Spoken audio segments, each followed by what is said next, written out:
Bom dia a todos. É um prazer estar aqui com vocês. É um prazer estar sempre em congressos de infectologia, porque não sei se sabem, mas eu tenho um diploma vencido de infectologista, né, depois que eu assumi a terapia intensiva, mas eu sou originariamente da terapia intensiva e foi me pedido para falar ao uso de corticoides em pacientes com pneumonia comunitária grave. Eu não tenho nenhum conflito de interesse relevante para essa apresentação, e eu vou tentar abordar qual é a lógica, rapidamente, qual é a lógica de dar corticoide, quais são as evidências, o que finalmente os guidelines dizem, e, enfim, por que a gente deve dar corticoide na pneumonia.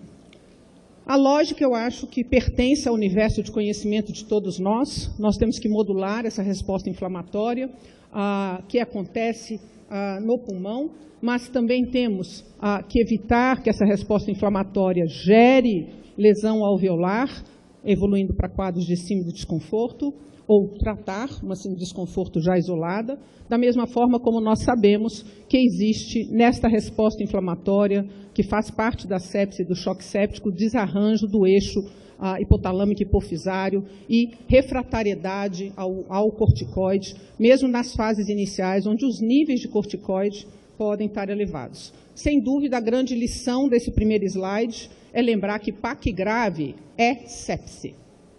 Não existe uma PAC grave, ou pode até existir, lesão direta pelo vírus ou pela bactéria, mas na enormidade dos casos nós estamos falando de resposta inflamatória desregulada do organismo a uma infecção e, portanto, levando à disfunção orgânica, portanto, isso se chama sepse. E a lembrança que eu quero disso aqui para vocês é que, da mesma forma que na sepse o tempo conta, aqui também o tempo vai contar.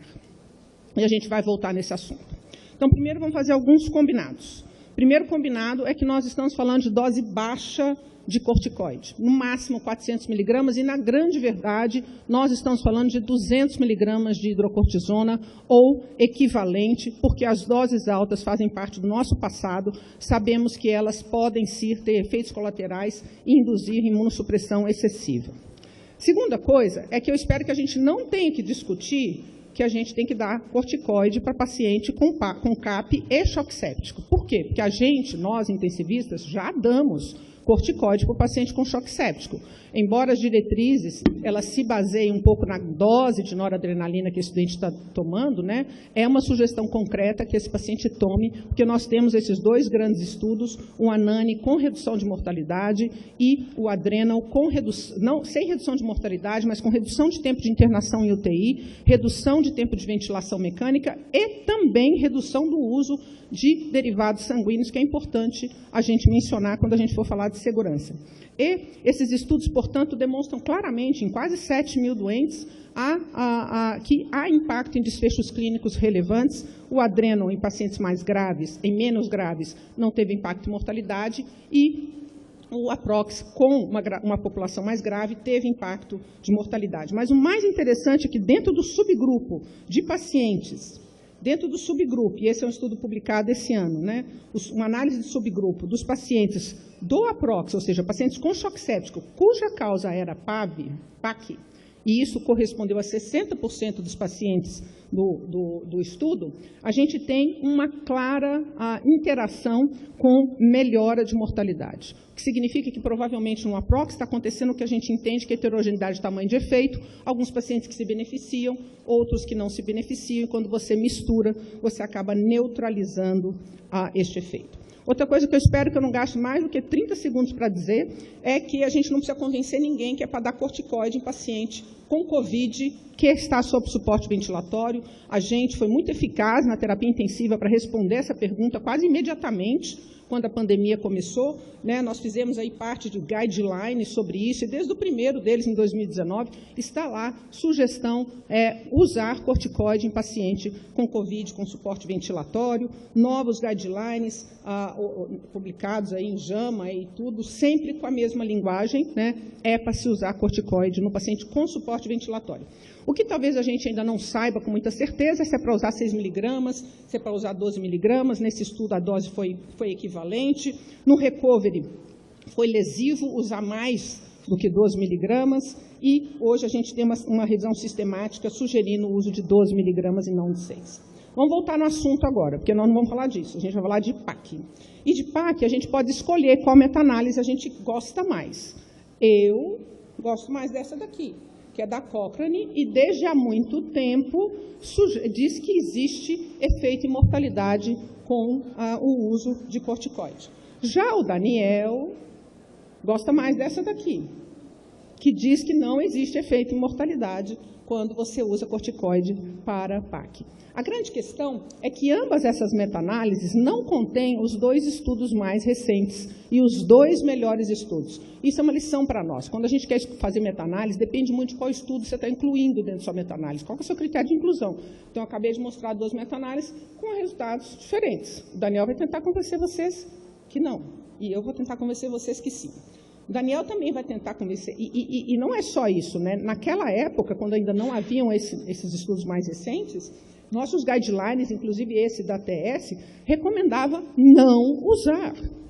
Então, o nosso status, o nosso padrão de guidelines era esse aqui, até 2020. Não usar corticoide nem para PAC grave e nem para PAC não grave. Tá? O que mudou desde então? Mudou por causa de 2 estudos. Um estudo que é neutro e um estudo que é francamente positivo. Até o estudo neutro ajuda a gente a entender um pouquinho por que corticoide funciona na PAC grave.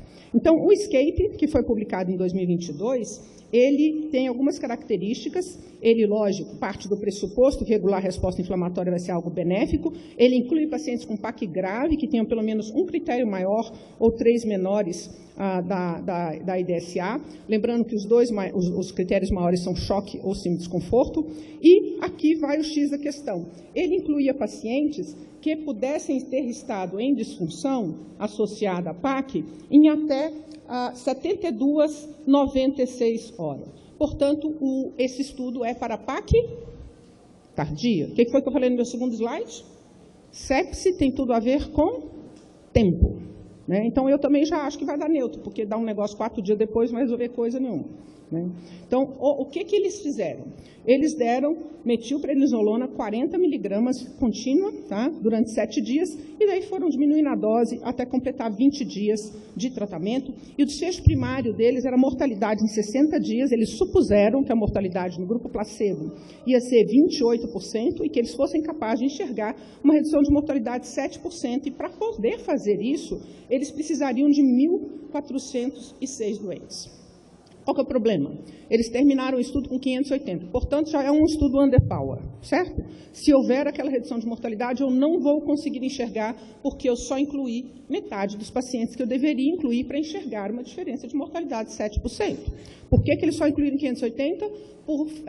Na realidade, foi interrompido por futilidade, por baixo recrutamento. Na prática, não estava conseguindo recrutar doente, mesmo com esse tempo terrível de 96 horas, né, porque hoje a gente não faz estudo de sepse assim. Estudo de sepse você tem que fazer a intervenção em 24 horas, quem sabe 48. Né? Mesmo com 4 dias, eles não conseguiram um recrutamento adequado. Talvez eles não estivessem ligados à rede de pesquisas eficientes, que conseguiriam fazer isso. E a aderência foi boa, né? A metade dos doentes dele foi testado para Covid, 60%, só 10% era positivo, portanto, nós estamos falando de PAC bacteriana, em princípio, e 33% dos doentes estavam em VM. Eles não encontraram diferença de mortalidade. Uma das questões é que a mortalidade no grupo placebo foi 18%, não foi 28%. Eles incluíram uma população de menor gravidade do que eles esperavam. Vale lembrar aqui que essa é a mortalidade de 60 dias, que é considerada quase uma mortalidade de longo prazo, e que eles têm também o dado de mortalidade hospitalar, e essa mortalidade hospitalar foi 10%. Eu vou precisar que vocês guardem essa informação para daqui a pouquinho. Não houve nenhuma diferença, nenhum desfecho secundário, tá? E talvez, numa análise de subgrupo, possa ter tido uma redução do tempo de ventilação mecânica naqueles doentes que já estavam em ventilação. Mas, claramente, é um estudo que não convence, né, nem em pacientes na análise global e nem em pacientes sob ventilação mecânica.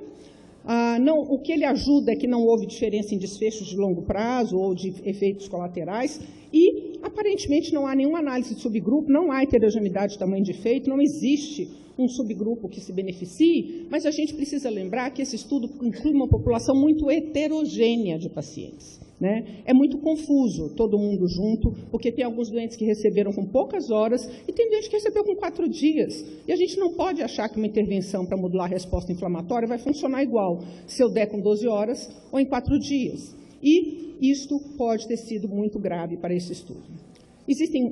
O risco de viés não é muito grande, porque é randomizado, não é cego, é bem verdade, mas o escondimento foi adequado, teve boa aderência, o segmento foi adequado. É um estudo muito bem feito, na verdade. O único problema é a interrupção precoce por futilidade, que a gente sabe que é um problema. E se os resultados são aplicados à nossa prática? Não sei, acho que é, né? Porque intervenção tardia é especialidade de tratar sepse no Brasil. A gente sempre está tarde, porque os doentes estão lá na UPA, não estão dentro do nosso hospital. Então, até aplica, o que significa que talvez não funcione mesmo se a gente for dar para o paciente que já está 4 dias na UPA esperando vaga na UTI. Mas tem todos esses questionamentos. A dose foi alta demais? O tempo de intervenção foi longo demais? Essa população realmente é a população que se beneficia? E cá entre nós, bem diferente de Covid, né, gente? Por que no Covid a gente conseguiu mostrar que funciona? Porque nós tínhamos uma população homogênea, com o mesmo agente etiológico, né, e um monte de paciente ao mesmo tempo, e não espalhado, como é hoje, os pacientes com sepse fora a heterogeneidade. Mas vamos para o Cape Cod. O Cape Cod foi publicado ano passado, na New England, e ele basicamente avalia a mesma coisa, impacto grave. Agora, todos os doentes estão com suporte ventilatório e tem uma PF menor que 300, e, fundamentalmente, nós aqui estamos dando corticoide nas primeiras 24 horas. Faz toda a diferença. A dose é diferente, é 200 mg de hidrocortisona, portanto, é equivalente, mas é dada por um tempo menor. Eles fizeram basicamente o mesmo cálculo amostral, eles precisavam de 1.200 pacientes, e o estudo foi interrompido depois da inclusão de 800 pacientes por benefício no grupo que usou o corticoide. A população é muito parecida em termos de uso de ventilação mecânica com a população do ESCAPE. Foi boa aderência e houve redução de mortalidade, redução de tempo de intubação e redução do uso de vasopressores. Essa aqui é a curva e, como vocês podem observar, a mortalidade do grupo placebo foi basicamente a mesma do ESCAPE. Então, populações um pouco diferentes, mas com a mesma gravidade, porque morreu igual no grupo placebo, né? Só que aqui nós demos corticoide em 12 horas. E aqui houve um efeito fantástico de redução de mortalidade de 12% para 6%, isso considerando que a gente só incluiu 800 e não 1.200 pacientes. Mas agora eu vou dar uma ajudinha para o Daniel. Não que ele precise de ajuda, né, Daniel? Mas vamos dar uma ajudinha para o Daniel. É bem possível que a gente esteja vendo aqui um erro tipo 1, ou seja, mostrar que existe uma diferença quando ela não existe. Por quê? Porque é bom demais para ser verdade. E tudo que é bom demais para ser verdade tem que levantar na gente uma duvidazinha, principalmente quando o estudo é interrompido 400 doentes antes do prazo. Eles deveriam ter continuado o estudo, deveriam ter continuado a incluir os 1.200 pacientes, porque esse sinal aqui poderia diminuir, mais provável, ou desaparecer, o que eu, como estou no PRO, não posso dizer que poderia desaparecer, ia ser mantido, né, o sinal, mas talvez não com essa intensidade. Teve evento adverso, aumento do uso de insulina, mas não foi avaliado desfecho a longo prazo, e não tem heterogeneidade de tamanho de efeito analisada, não tem análise subgrupo, o estudo foi interrompido precocemente, fazer análise subgrupo no estudo que já não tem a amostra necessária, não seria algo sensato. E o grande viés, claro, é a questão do erro tipo 1. Se os resultados são aplicados na nossa prática, depende se a gente vai conseguir ou não dar corticoide tão cedo. Bom, mas por que sim, né? Agora vamos entrar nos porquês. Tá bom, eu quero convencer vocês de que sim. Bom, primeira coisa é que aparentemente é seguro. A gente tem essa revisão sistemática publicada este ano pelo grupo da Sociedade Americana de Terapia Intensiva, e eles também mostram e recomendam o uso, né? É a revisão sistemática que amparou as recomendações, e como vocês podem ver, não há uma clareza de lesão, exceto talvez para fraqueza muscular. Mas para sangramento, não há uma clareza de lesão. Para infecções secundárias, também não.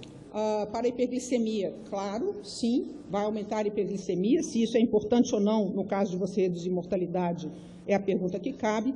E não tem aumento do risco de sangramento, aliás, como a gente claramente já tinha visto no adrenal, é o contrário, né? Pelo visto, tratar o doente, diminuir a gravidade do choque séptico no adrenal, usando corticoide, diminuiu a gravidade e diminuiu o sangramento, ao invés do contrário, achar que por usar corticoide ele vai sangrar mais do trato gastrointestinal.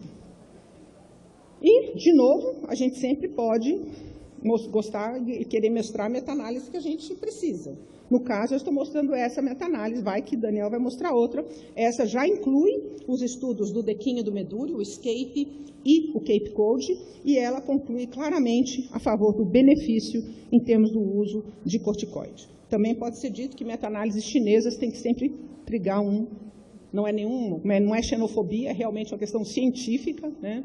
Existe algum problema no meio mundial, pelo menos da terapia intensiva, com a inundação de meta-análises pela China. Bom, e eu também gosto da meta-análise desses efeitos colaterais que eu mostrei para vocês, né, dos eventos adversos, que é feita pela Sociedade Americana de Terapia Intensiva. E ela também conclui que existe a redução de mortalidade em pacientes graves. Mas não existe, né, Daniel, efeito em pacientes pouco graves. Tá? Então, pacientes pouco graves realmente não é o caso. Portanto, hoje, para mostrar novos guidelines, ao invés do guideline anterior da ATS, que recomenda não uso, os guidelines que consideram já o resultado do ESCAPE e do Cape Cod, que é o da ECMID com a Sociedade de Terapia Intensiva Europeia, eles recomendam, sim, o uso e recomendam o uso por 5 a 7 dias em doses menores de 400 miligramas de hidrocortisona ou equivalente. É claro que a recomendação de usar para pacientes com pneumonia comunitária grave é forte e a recomendação da dose é fraca. E, como eu falei, esse guideline recente publicado pela Sociedade Americana de Terapia Intensiva sugere o uso de corticoide, fala que não há clareza sobre o uso em influenza e tudo mais, e sugere o uso de metilpred. Existe essa revisão publicada no JAMA esse ano, que é excelente. Se vocês querem esse assunto bem sumarizado, podem ir lá consultar. E ele resume, na verdade, esses 3 guidelines que a gente tem hoje e deixa claro que o do ATS não está atualizado com os estudos mais recentes.